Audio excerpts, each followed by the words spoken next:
Malumunuz üzere 7 Ekim'den itibaren Siyonist İsrail'in Filistinli kardeşlerimize, Gazze'li mücahitlere yaptıkları ortadadır.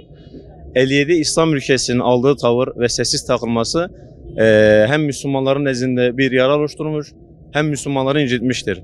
Bizler sivil inisiyatif olarak kendimizce tedbirlerimizi alıyoruz, eylemler, protestolarımızı yapıyoruz.